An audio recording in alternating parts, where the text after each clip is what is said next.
है ना, वो हम लोग पहले से पका के बैठे हुए हैं। समझ गए? समझ में आएगा।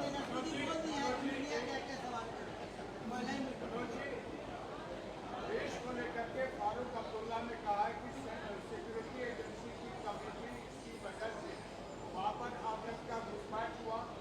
जिस तरह से वहाँ आतंकियों के घर तोड़े जा रहे हैं कश्मीर में, वो गलत हो रहा है, वो संवेदनहीनता है।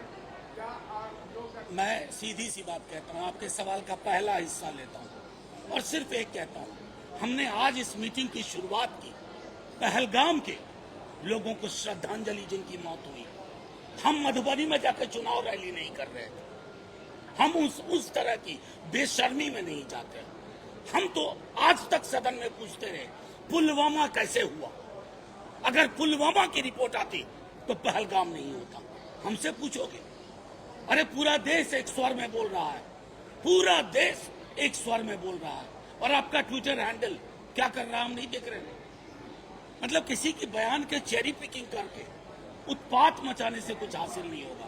देश एक स्वर में सोचता है, हमारी राजनीतिक भिन्नताएं हैं, लेकिन इन मुद्दों पर हम नो कॉम्प्रोमाइज सिचुएशन में रहते हैं। पुलवामा जवान खोए थे हमने, श्रद्धांजलि का देश ना बने कि फूल माला पहनाई, आज इतिश्री हो गई ना। चलिए, थैंक यू। नमस्कार, मैं हूं मुस्कान सिंह और आप देख रहे हैं ट्रेंडिंग न्यूज भारत। और आज हम बात करने जा रहे हैं बिहार के पटना में हुई एक राजनीतिक बैठक की, जिसमें आज इंडिया गठबंधन की एक अहम और रणनीतिक बैठक संपन्न हुई, जिसका नेतृत्व बिहार के उप मुख्यमंत्री और राष्ट्रीय जनता दल के वरिष्ठ नेता तेजस्वी यादव ने किया।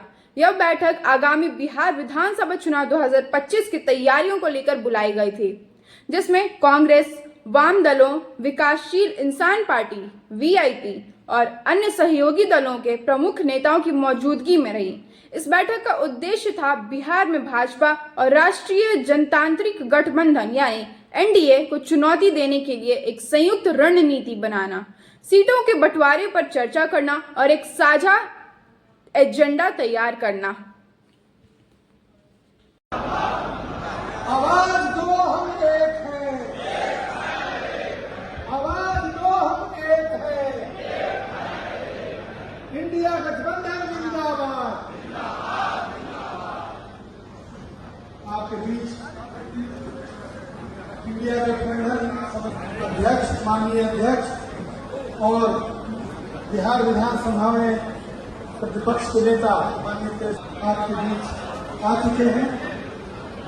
और इस मौके पर तेजस्वी यादव को इंडिया गठबंधन के समन्वय समिति यानी कोऑर्डिनेशन कमेटी का अध्यक्ष नियुक्त किया गया। इस कदम को न सिर्फ संगठनात्मक मजबूती का संकेत माना जा रहा है, बल्कि यह भी लगभग तय हो गया है कि तेजस्वी ही बिहार में इंडिया गठबंधन के मुख्यमंत्री पद के चेहरे होंगे। समन्वय समिति को राज्य के प्रचार कार्यक्रमों के समन्वय और उम्मीदवारों के चयन जैसी अहम जिम्मेदारियों को संभालने का काम सौंपा गया है। बैठक में बेरोजगारी, महंगाई, शिक्षा, स्वास्थ्य और सामाजिक न्याय जैसे जन सरोकारों के मुद्दों को प्राथमिकता देने पर सहमति बनी। इन मुद्दों को ध्यान में रखते हुए एक साझा न्यूनतम कार्यक्रम कॉमन मिनिमम प्रोग्राम तैयार किया जाएगा, जिससे सभी दलों की विचारधारा और प्राथमिकताएं एक मंच पर लगाकर जनता के सामने एक मजबूत विकल्प पेश किया जाएगा। इसके अलावा बैठक में यह चिंता भी जताई गई कि हाल के चुनाव में ईवीएस की पारदर्शिता और चुनावी आयोग को निष्पक्षता पर सवाल उठे हैं। गठबंधन ने इस विषय को राष्ट्रीय स्तर पर उठाने की बात कही है। आवाज दो हम एक हैं, आवाज दो हम एक हैं, इंडिया गठबंधन जिंदाबाद। आपके बीच इंडिया गठबंधन अध्यक्ष, माननीय अध्यक्ष और बिहार विधानसभा में प्रतिपक्ष के नेता माननीय आपके बीच आ चुके हैं। और बिहार के पूर्व उप मुख्यमंत्री और इंडिया अलायंस के होने वाले मुख्यमंत्री पद के चेहरे तेजस्वी यादव ने आज ये कहा कि पटना न आज एक इतिहास की साक्षी बन रही है, यहाँ से वो कहानी लिखी जाएगी जो नफरत के खिलाफ, संविधान की रक्षा और सामाजिक समरसता के लिए पूरे देश में प्रेरणा बनेगी। आज की यह बैठक न सिर्फ एक राजनीतिक आयोजन थी, बल्कि यह एक स्पष्ट संदेश था कि इंडिया गठबंधन एकजुट है, संगठित है और बिहार से एक नए बदलाव की शुरुआत करने को तैयार है।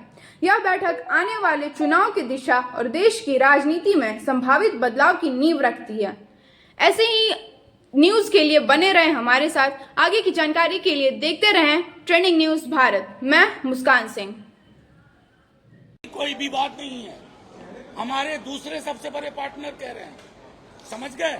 कोई विवाद कहीं विवाद नहीं है। आपको उस वक्त के लिए थोड़ा शिद्दत से इंतजार करिए, शिद्दत से। एक मिनट नहीं, आ रहा हूं आपके पास। शिद्दत से इंतजार कीजिए। महत्वपूर्ण ये है कि समन्वय से संवाद हो रहा है। महत्वपूर्ण ये है कि हम सरकार को घुटने टेकवा रहे हैं। इसके लिए हमारा धन्यवाद तो करिए, जनता ये भी देख रही है। एक मिनट।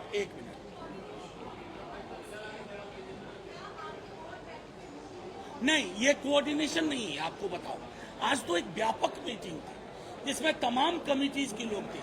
कोऑर्डिनेशन में हमारे कुछ साथी अलग अलग कमेटी में होंगे, उन पर भी काम चल रहा है। आज थी कि कैसे ब्लॉक स्तर तक ये संवाद साझा तरीके से जाए, उस संदर्भ में कोशिश थी और वो सफल रही, क्योंकि लोग उसको अब जिला और ब्लॉक स्तर पे करना चाहते हैं।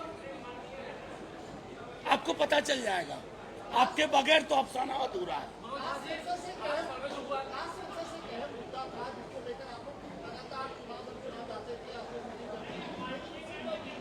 नहीं, आप था क्यों बोल रहे हैं भाई? कास्ट सेंसस मुद्दा था, ये अतीत की बात नहीं है, वर्तमान की बात है। अब हम अलर्ट मोड पे हैं। कैसे कर रहे हो, क्या एंथ्रोपोलॉजिकल इनपुट है, क्या सोशियोलॉजिकल इनपुट है, और आंकड़े, एक बिहार के बड़े नेता कह रहे थे आंकड़े सार्वजनिक न किए जाए, तो क्या ड्राइंग रूम में फूल की तरह सजाने के लिए आंकड़े होंगे? आरक्षण का दायरा बढ़ेगा, जो गरीब परिवार है उनके लिए प्रेरित योजनाएं, प्रतिबद्ध योजनाएं, निजी क्षेत्र को लेकर के जहन साफ करना होगा सरकार को। ये सारी चीजें हैं। असेंबलीज और लोकसभा को लेकर के आपको डिलिमिटेशन के बाद रिविजिट करना होगा। तो ये अतीत में क्यों बोल रहे हैं?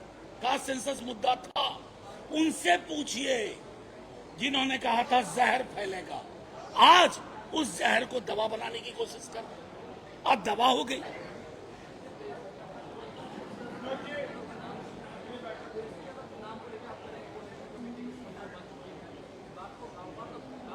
नहीं, कुछ दिन और इंतजार करिए ना ये महाराज। आप क्या चाहते हैं? आप लोगों के मन में जो पकता है